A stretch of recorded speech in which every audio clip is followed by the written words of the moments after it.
The day my HOA tried to confiscate my legally owned firearms was the day they realized two very important things. I'm a former soldier.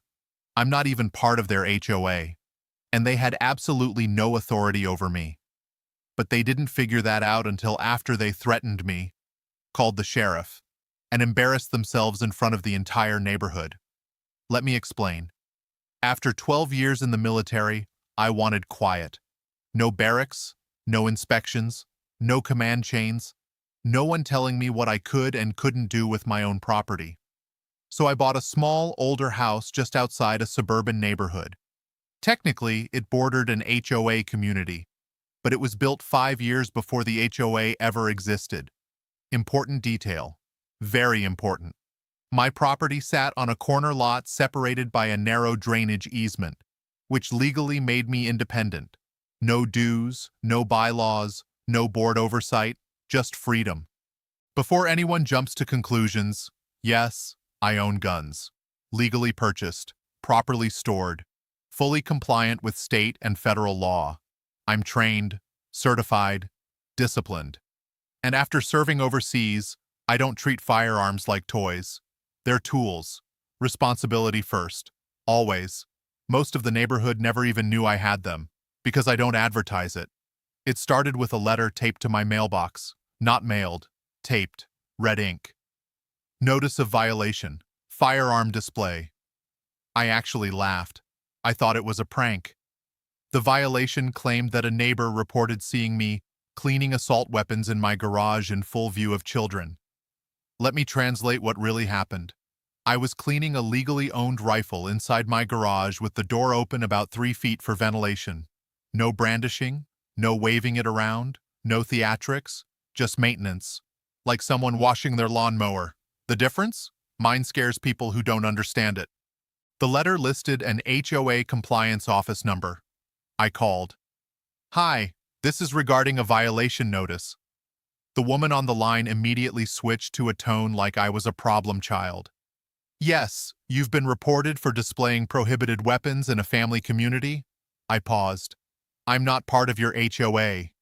Silence. Then, if your property is within our managed district, you are subject to community standards. I asked her to send me proof. She said they didn't need to. That's when I knew this wasn't a misunderstanding. This was overreach. 3 days later, certified mail. This one was more aggressive. It cited HOA bylaws prohibiting visible firearms, weapon storage without board approval, militaristic conduct disturbing community peace. Militaristic conduct? I mow my lawn in cargo shorts and flip-flops. The letter ended with, failure to comply may result in confiscation action in cooperation with local authorities. Confiscation.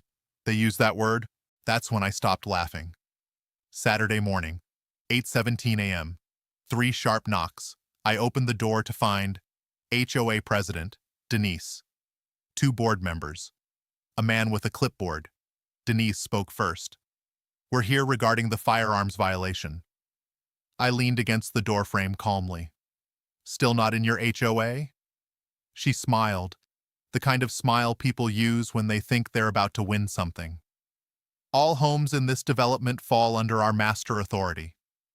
No, I said. They don't. She gestured to the clipboard guy. He stepped forward like he was serving a warrant. You are required to surrender prohibited weapons for community safety review. I blinked. Surrender? Yes. Temporary confiscation pending compliance. That was the moment the conversation changed. I didn't raise my voice, didn't posture, didn't get defensive. I simply asked, do you have a warrant? They hesitated.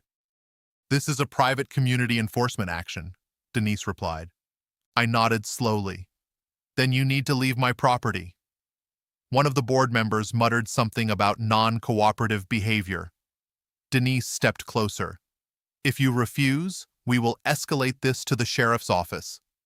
I stepped back inside, grabbed a folder from my entry table, and returned.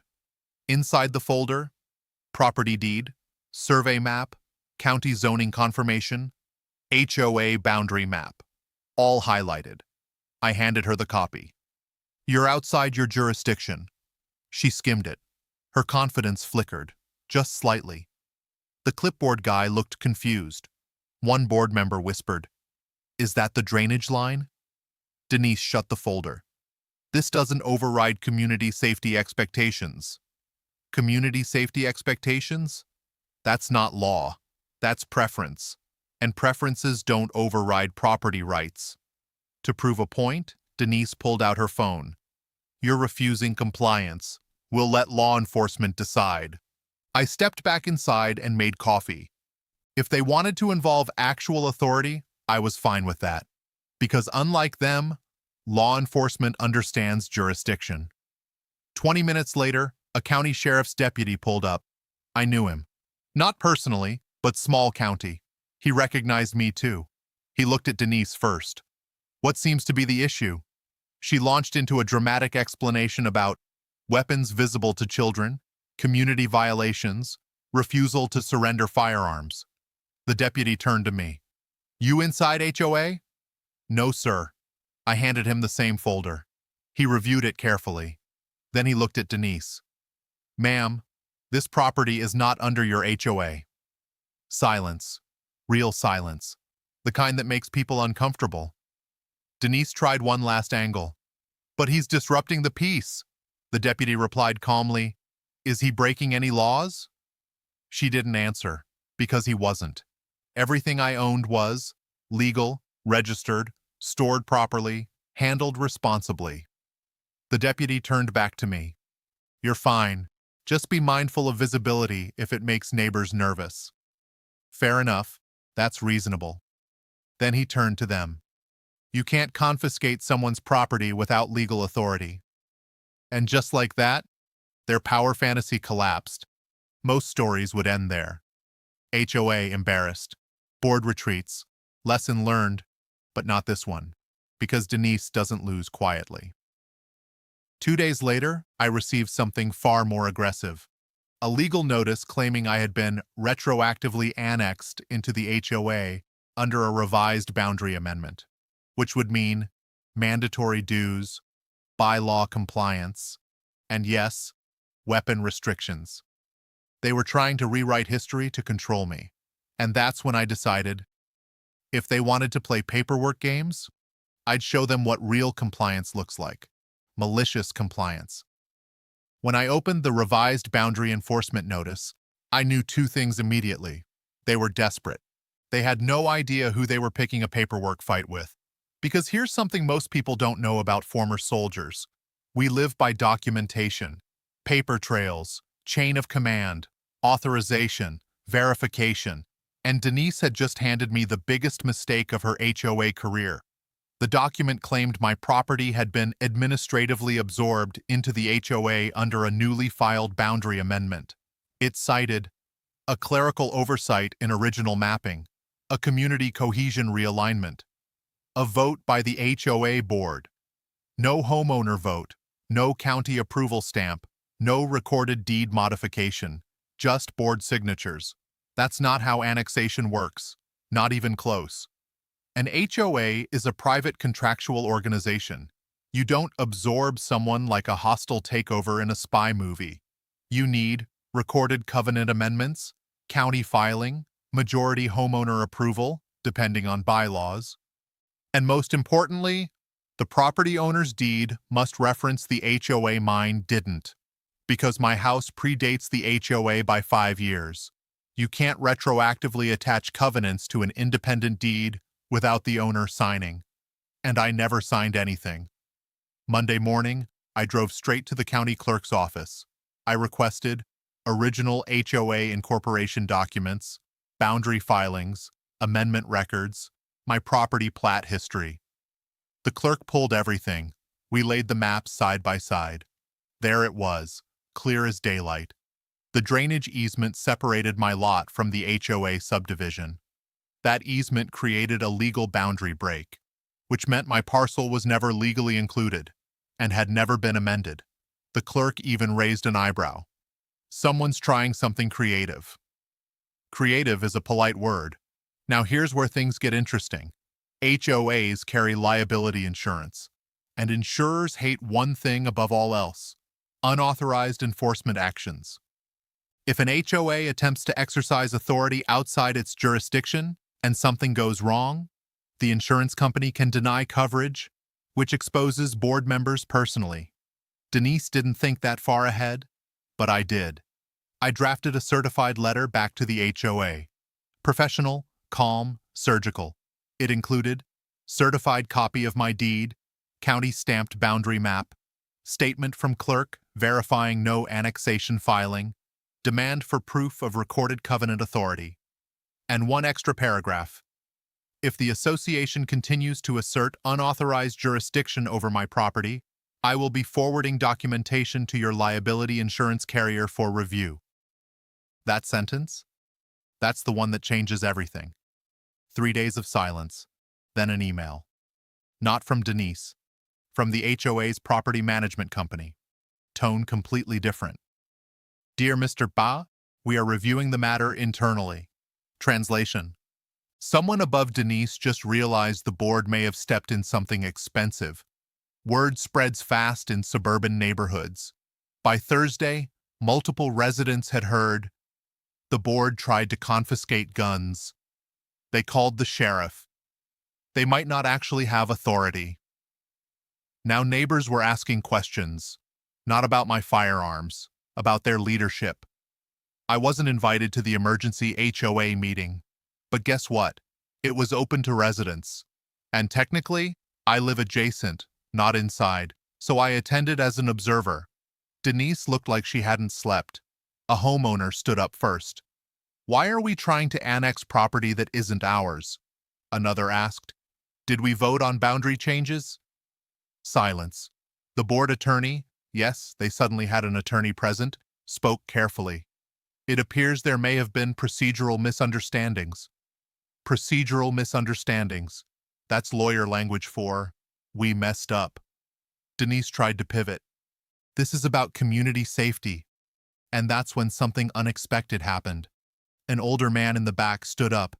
Retired police officer. I've lived here 18 years.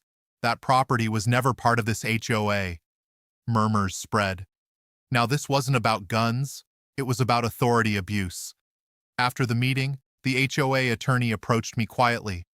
Off the record, are you planning litigation? I replied calmly. I don't want litigation. I want to be left alone. He nodded. Smart man. He understood escalation benefits no one, except billable hours. 2 days later, something landed in my mailbox. Anonymous envelope. Inside, a copy of HOA internal email threads. Someone on the board leaked it. The email showed Denise pushing, make an example of him. Discussion of testing authority boundaries. Suggestion that most people won't fight back legally. That last line, that's when it stopped being annoying and became strategic. They weren't confused. They were gambling. At this point, I had options. Sue for harassment, file formal complaint with the county, trigger insurance investigation, demand board resignation, but I chose something better. Malicious compliance. If they wanted to enforce every technical rule, I would insist they follow every single one of theirs, perfectly. HOA bylaws allowed any interested adjacent property holder to request meeting minutes, financial records, insurance certificates, amendment filings. So I submitted a formal request, certified, time-stamped, legally formatted. They had 10 business days to comply. Failure to comply would violate their own governing documents. I filed a public inquiry with the county planning office asking, has any HOA boundary modification been filed affecting parcel Varsher? Official answer, no. Now there was a government-stamped record contradicting their claim. I didn't accuse, I didn't threaten. I simply emailed the HOA management company.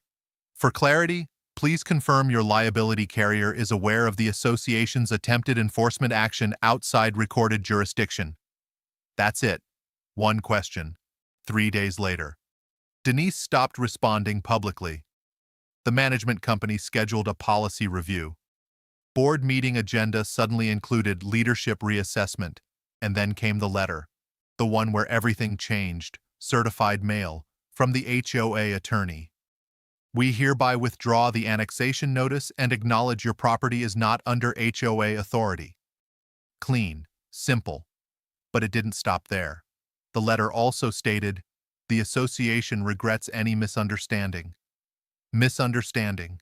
Interesting word, because internal emails suggested otherwise. I could have stopped. Victory achieved. But there's a difference between winning a battle and securing peace.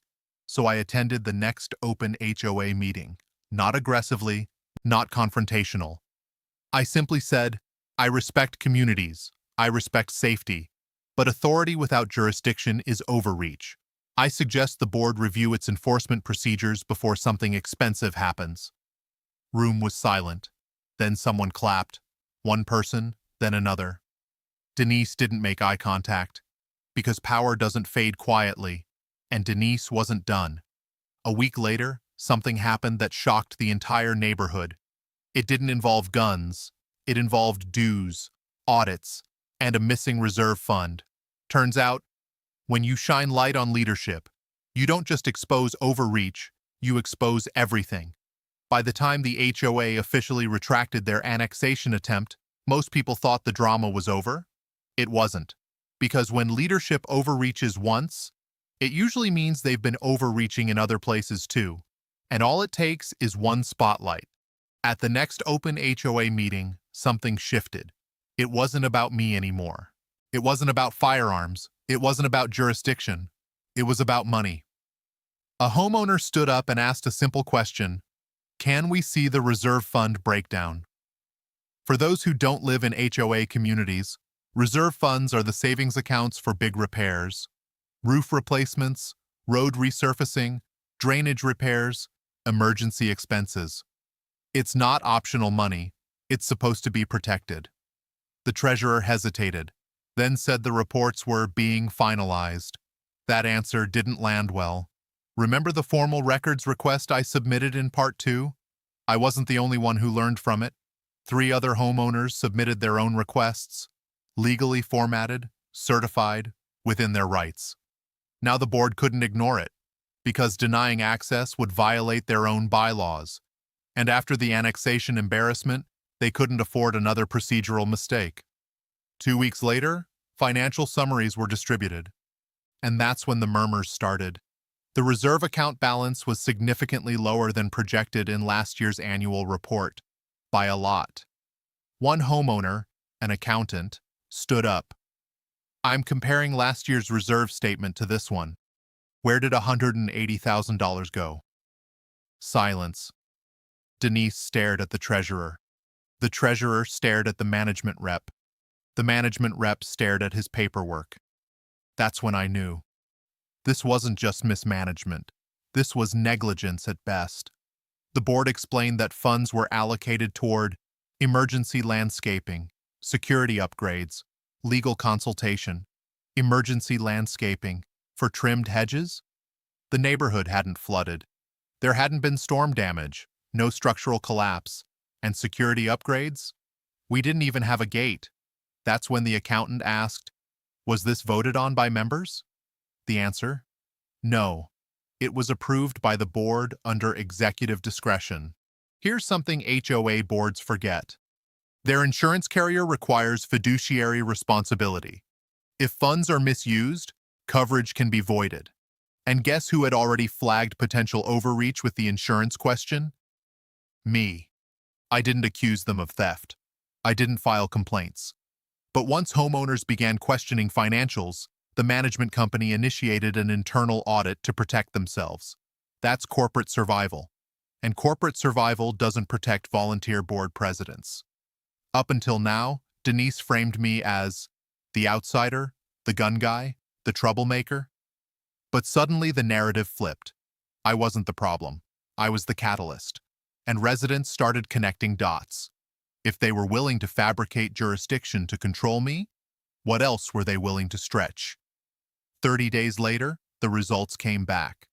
The board had approved vendor contracts without competitive bidding, authorized legal consultations unrelated to member-approved matters, misclassified operational expenses as emergency, failed to properly document discretionary spending, no criminal charges, but clear governance violations, and insurance was not happy.